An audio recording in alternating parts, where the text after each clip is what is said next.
Hello guys, it's Jovan, and you know what time it is? Wait a minute! Who are you? RiFFin On RaFF is the ESO podcast. RiFFin On RaFF is the ESO podcast.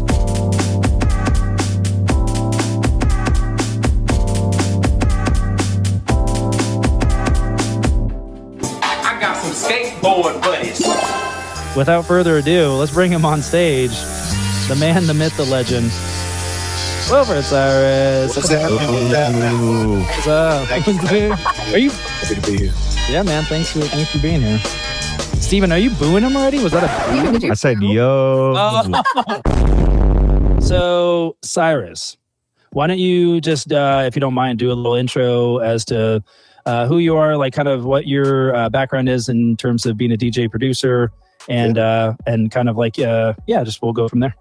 I started DJing and making beats in 1999. I was in high school, senior in high school. I bought a set of turntables. I started with vinyl. I still use vinyl. I tried digital DJing. It's not the same. I can kind of do it, but I'm much better on vinyl. I use records. Technics SL 1200s, or what were you rocking? I had those back in the day. I actually had to sell them once to pay my rent way back. Yeah. In the day. And then I rebought them. Right now I'm rocking Pioneers. I got a Pioneer mixer. It's a nice setup. I have all kinds of gear. I'm in my studio. I use an MPC. I use FL Studio. I was going to ask you that too. I started in FL2 in 1999. And it was still Fruity Loops back then, right? It was still Fruity Loops, yeah. Fruity Loops Pro 2. And I started sampling records because back then you couldn't buy sample packs or anything like that. Mm-hmm. You had to come up with your own sounds. And so I would sample records, and I still do. That's still how I make my beats. I can do trap. I do trap and drill and boom bap.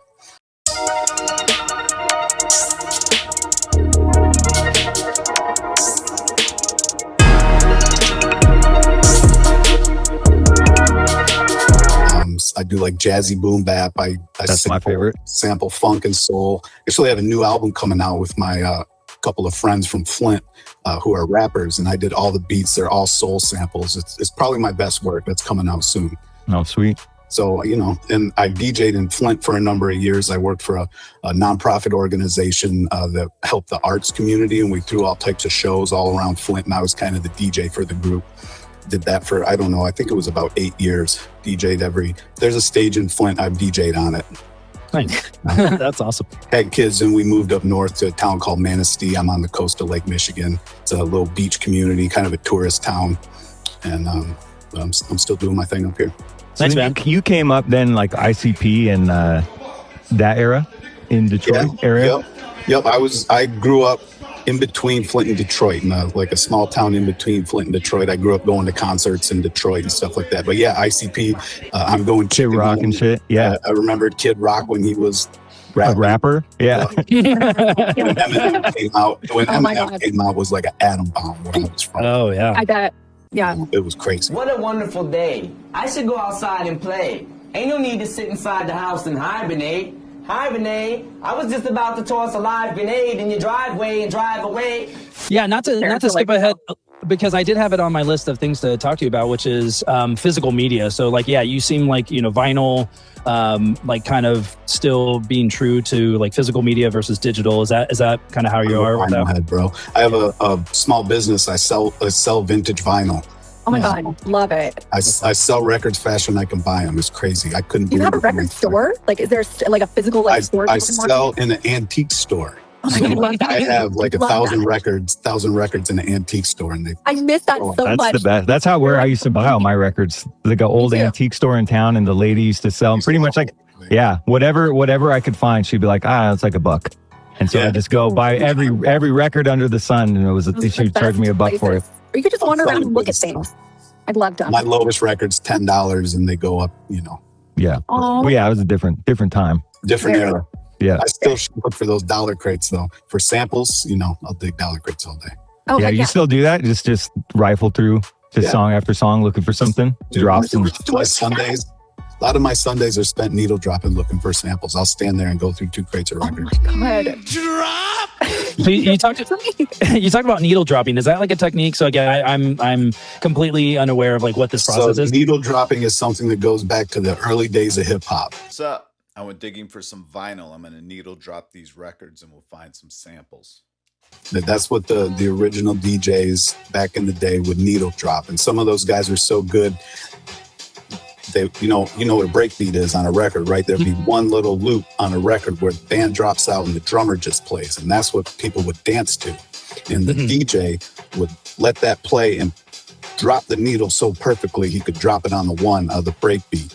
You know, and then they started doing that on 2 turntables so they could loop the breakbeat continuously. But yeah, needle dropping's what I'm doing is I'll quickly go through a record to look for sound so I don't have to listen to the whole record. That's like a skill, right? Like listening for it. Okay. Yeah, I'm a drummer, so like when you say on the one, that is my kind of language for sure. Steven's, but that was the original skill set though. It's like you find the break and you could play it and you get 2 identical records and then you play the break on one and then you flip to the other turntable. And then you have the break already set up going on the other. You're just flipping back and forth and back and forth. So people could dance to those breaks, hence break dancing. And then you get some MCs up there. And people started rapping, yeah. Yep. I know. I've never actually seen that in real life where people get up and actually like battle. I've only seen it on 8 Mile. But that's pretty much the same thing. And I've seen battles in the shelter where 8 Mile. So I'm never watching battles. Dude, not to be like a normie, but have you ever been to that 8 Mile? Do you know Rabbit? Down on 8 Mile. Is Cheddar Bob your friend? Winder and McNichol, which is definitely. Have you ever done something like that? I mean, again, okay, cool. Battled and lost. I never won a DJ. Oh, dang. Yeah. All right. Well, do you feel like that's a good way to like sharpen your skills, or like has it 100%? Because I mean, it just takes balls anyways. Yeah, because it's like you don't want to go up there and look stupid. So like I practice and practice and practice. You know what I'm saying? And I wasn't a whack DJ. I was a dope DJ. I just never won. But it's like a skill set in itself, that people specifically focus on doing that. Yeah. Well, yeah, and working a crowd too, though. Like that. Wasn't necessarily a battle DJ, though. I was more like a mix and scratch. You know what I'm saying? It feels like a different skill set, right? To a certain degree. Yeah. I am a scratch DJ, though. I do a lot of scratching and mixing. Nice. Yeah. All right. Well, let's talk about kind of your initial. We were talking about this a little bit backstage, but like, how I got into it with RiFF RAFF and GHeTTy and all that stuff. Yeah, man. Please. Yeah. So, like I was telling you, I hooked up. My first foray into this was I messaged GHeTTy on Twitter because I had just gotten into RiFF RAFF's music and I became like obsessed with RiFF RAFF right off rip. I liked like really unique rappers. I'm like a rap connoisseur, and RiFF RAFF has such a unique rhyme style. He was totally different. I was like, man, this guy is awesome. So, and I really got into the stuff with him and GHeTTy. I just ended up hitting GHeTTy up and telling him I was a fan, and GHeTTy was cool enough to like be Twitter friends with me, and he talked to me all the time, and I would hit him up, maybe too much, but he's so cool that he would talk to me. And I ended up talking to Embassy too, and Embassy as well. Very cool. That's Merkham, right? Is that Merkham? You know my tag, Wilfrid Cyrus, yes. Embassy's voice. Oh, is it really? God. Okay. I was gonna say this, but like on Times Get Harder, like when the two tags are back to back, it sounds the same. Yeah. It's the Merkham filter. That's the Merkham filter. Yeah, we love the Merkham one. Those are my favorite. GHeTTy, let's get it. Whoa, just right off the top. See, now we're talking. Merkham. We got Merkham right off the top. We've got Merkham. Wilfrid Cyrus. What's that? Wilfrid Cyrus. What is? I'm Wilfrid Cyrus. Was that you? This is not on Jody High Roller either. That's probably what it is. I did not find it there. Oh, this is on. Oh, it's Wilfrid Cyrus's channel. Yeah. Now you know it's Wilfrid Cyrus. Merkham. All right, let's give it a. Wilfrid Cyrus. So all of a sudden it was Wilfrid Cyrus, and we were like, "What? Who's that?" Yeah, Emma did that. Okay, and I just spoke, chatted with those guys today. So this is oh my god, 11 years later. That's dope. Was it Raspberry Rodman or Like Will, or is it technically both? Wilfrid Cyrus. Raspberry, ruby, rose, Lex, gold in the safe. I had to take it off to give my wrist an earthquake. Same song. Same song. I wanted to call it like Will, and Getty wanted to call it Raspberry Robin. I had to buy E-glue just to chill. I valet Beverly Hills like Will. Okay. That's Fair it. enough. Name. So you're like, and both. Yeah. So no, man, we really appreciate you like coming on and hanging out with us. Cause again, like to Steven's point, we just feel like it's like, oh, this was made last week, but it's like, you're like, dude, this was a long time ago. So it was a long time ago, but you know, but it's important. I still know a lot of people, like, you know, of course I picked up fans from that who still mess with me to this day and who I became friends with. And I ended up working with people, who know me through that and then get beats off me. For instance, Two Stone. What you know about Maine? Hold up, I done came through and left the stain. Two Stone knew me through that when he was still Lil Chris. Like Two Stone was like, he was young and started talking to me and ended up buying that beat off of me. And he put RiFF RAFF on that beat. So really, he bought that beat. I sent him the beat, and then he did the song and the video all on his own. Okay. That's how that came about. Nice. And he's touring with him right now, right? Yeah, and then he started touring with him. This was before he was touring with him. RiFF RAFF is still in the mix. He just popped on Lyrical Lemonade, did a 9-minute plus freestyle. He's coming out with new music, you know, June 26th, shout outs. So like, what did you think about the Lyrical Lemonade freestyle and all that? I loved it. Like I said, I literally watched it probably 5 times, you know, and I thought it's just really creative. It's in true RiFF RAFF form, and he calls himself the freestyle scientist, and I think that's because he's got a formula. Oh yeah, nice. He's stuck to his formula, and I think it is. It's really fun. The more you listen to him, the more you start to pick up on his little like nuances, the things that he likes to say, and so you start to appreciate, like, you understand what he's doing, most of it, and then you appreciate like the ways that he flips it or how he like does things unique and where it's and where it's like a little different, and I don't know. It's fun. The more you listen to him. What We had like a thing. Color. He does color. He does smell. He does. Oh yeah. There really is a formula. There was a formula, like in his, especially his older, like the older riff ones. He would do like a color, a brand, a smell, and like a location. It was like that's how he would. His freestyle was basically just descriptive. It was so descriptive. I love the way that he freestyles. I think it's really like so different than anybody else.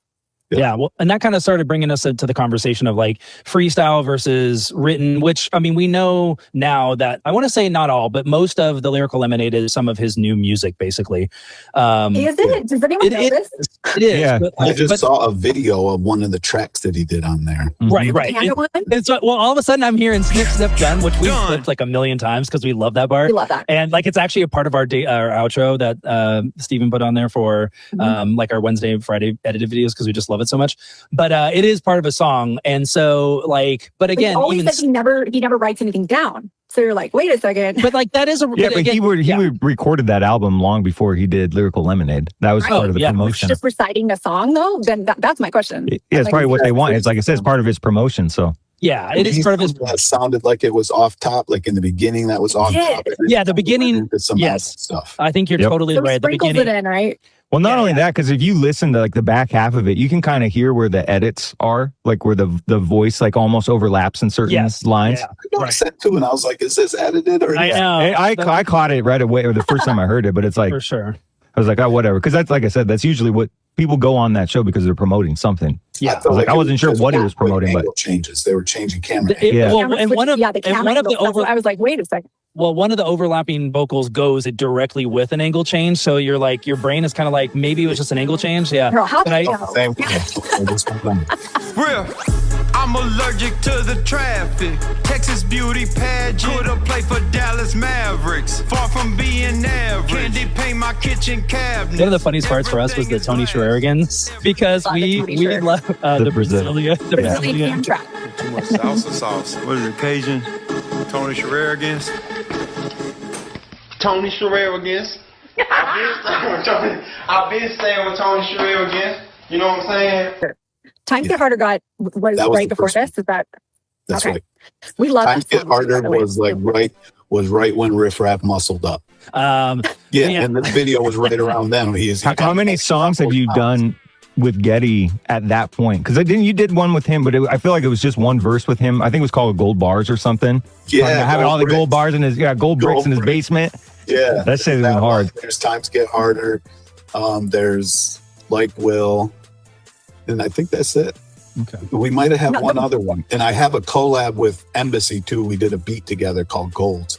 That I couldn't find. It's not on YouTube today, and I couldn't find it. It disappeared. I don't know what happened. It's damn. I gotta ask him to see if he has it. What are the odds he has? Yeah. Okay. Let's. So, I mean, are you still trying to like? Are you? Because you obviously you literally just said you talked to Getty and Embassy like today, right? And are you still interested in trying to make more music with RiFF at all? Oh man, in a heartbeat, I would. It's not like something I'm actively pursuing. I don't know that my beats these days even suit his style, but I would love to. Maybe talking to you guys makes me feel like I should make some RiFF RAFF type. There we go. Try Go into his live. Go into his live. He's looking for shit right now. I mean, now's the time. If you that's it. I'm gonna make some RiFF RAFF beats and try to. Yeah, baby. That's what I've been waiting for. That's what it's all about. So, Dear Cyrus, do you have any actual synths used to make beats? This is from Zoop, who's our mod. No, I don't use synths. I'm mostly a sample guy. I use VSTs. I'm using Analog Lab and just your regular everyday VSTs to get my sounds, and I flip them and manipulate them. And I'm a sample manipulator. Nice. So no, I'm not. I don't sound design or use real synths or anything like that. Okay. So yeah, you basically, but you can turn a sample and kind of make it sound basically manipulated. I'll take a few chords and a few little melodies, and then I'll take that audio and run it through effects and flip it and chop it up and put it on my MPC and flip it there. And nice. This one's from Chris Cyrus. Can you tell us something about what it's like working with RiFF RAFF that people would not expect whatsoever? Man, that's a qualifier. Let me tell you one thing that surprised me is on one of the tracks that I did with them, I got a message or an email, maybe it was a text, but it was, RiFF RAFF's in the studio right now, send the beat.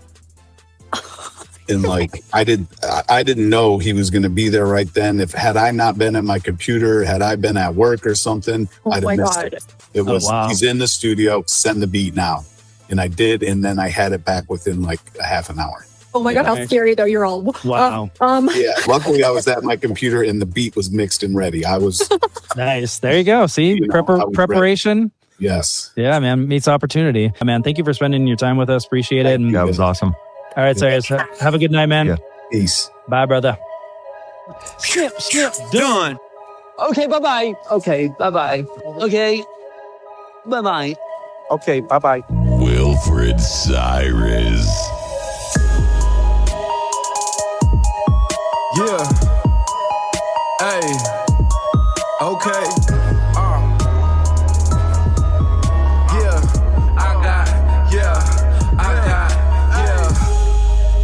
Type of shit that you ain't seen once.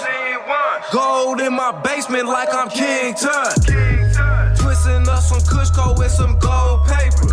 Yeah, still flexing on my old hands. Pull up Wolverine like I'm in Michigan. State to state, yeah, I'm taking trips again.